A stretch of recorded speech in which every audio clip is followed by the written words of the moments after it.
Hey, good morning, guys. Hope you're doing good. I just finished a 5-day stretch, 5 12s. I worked overtime last week. I'm probably going to work at least 8 hours overtime this week, maybe 20. I don't know. It's been really busy at the hospital, and we're really short-staffed right now. We had some people leave, and now we're getting some new people and waiting for them. So it's been pretty busy. Um, so I want to just make a little video about where I think we're at right now. Right now, you know, I, I was thinking about Paul, in Pockets of the Future. He talked a lot about how before people would go on these big meditation courses, they would have um, a lot of purification would happen. They might have, crazy stuff happen to them, or, maybe they start feeling symptoms of, feeling maybe not feeling well or having personal problems. Things kind of get shook up a little bit, and I think that's where we're at as a collective. Right now, we're in the agitation phase. Like when you throw your clothes in the washing machine, and the thing inside is called the agitator. It spins back and forth and gets all the dirt loosened up so it can be washed away by the water. And we're kind of in that. I think we're in that phase right now where the agitation is coming out, and it's really showing us so much. I mean, there's just every day there's revelation after revelation after revelation if you're paying attention. And so all these things have to be brought to the surface so they can be washed away. And I believe there is an event coming. People have talked a lot about it. The people that do the hypnosis, the I think it's called HCCQ, or can't remember exactly right off the top of my head. It's early still. I'm still not quite awake, but they have made a lot of comments about how the there will be a wave. Some people call it the sheen. Some people call it, you know, the second coming of Christ. I mean, it's something big is on the way, and I believe that, and I believe that this agitation is a necessary step because what it'll do is it'll break loose a lot of stuff, and then when this energy comes through, this um, godly energy, spirit, Holy Spirit, whatever you want to call it, when it washes over the planet, it's gonna lift all that stuff off and burn all that off.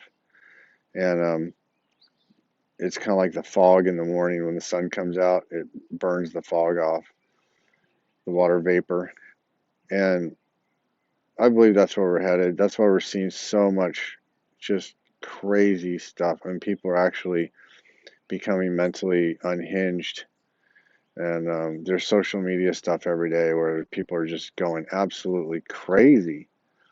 And I had a thought the other day about how this is like I got this vision of a field, almost like a football field, but something much bigger, a field, and on that field was the light forces and the dark forces, and they're battling each other.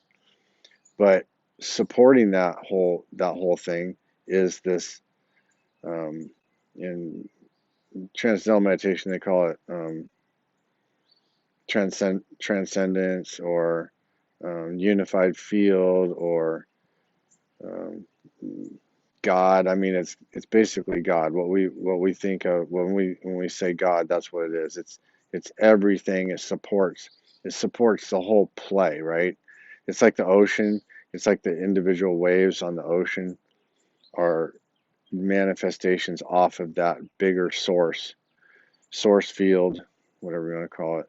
So many different names, and it's the unmanifested aspect of the divine. So the divine has many aspects, and this is one thing I've kind of appreciated about Hinduism is I've been watching a guy. He does a lot of Indian. He goes to Indian temples and tells about stuff. And what I kind of realized with this, it's not so much that they're.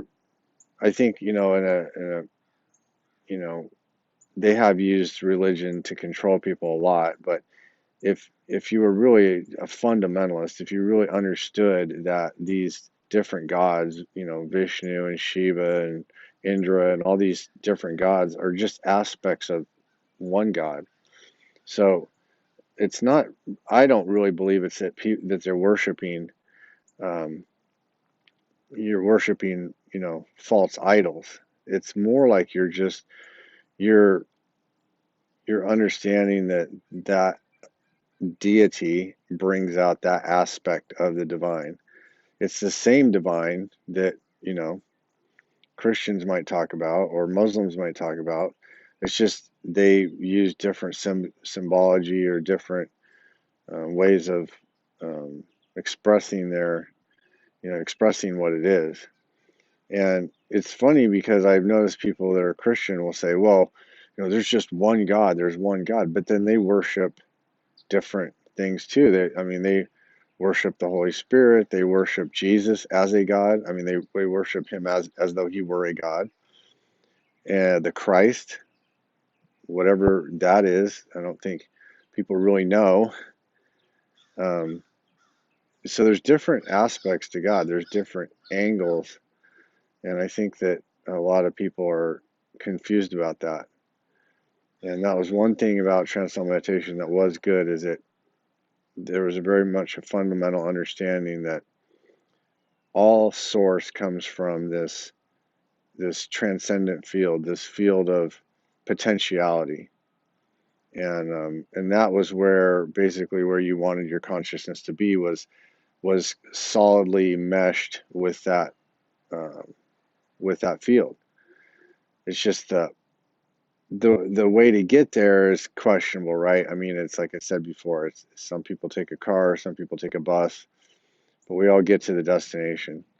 And what I guess a lot of these things are kind of pointing in the right direction, but depending on where you're at in your progress, maybe taking the bus is actually faster than taking the plane. Maybe it may not seem like it to someone else, but maybe what might be the fastest for someone else isn't the fastest for you. So that's why it has to be an individual experience.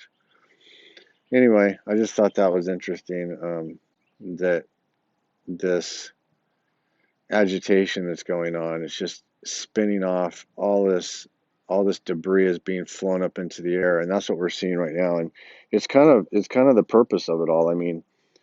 You look at Trump himself. He's an agitator. He he's a fighter. He goes in and he doesn't back down. He brings it to the table. He's no holds barred kind of guy, and we need that right now in a leader. We don't need a soft um, we don't need a soft leader right now. We need someone who's going to stand up to this cabal, stand up to these evildoers. And I don't think people quite understand that either. Trump will not be the right person in, the future, because the future person is going to be a much higher level, much more evolved, much more enlightened. Um, and and I'm not saying Trump isn't, all those things, but he's not he's not going to be this. They talk about the Antichrist as being a unifier. Okay, so this is the people that predict the Antichrist say that the Antichrist will be very, you know, well spoken, very will bring in, bring all the people together, will be a unifier, and it's an ultimate deception.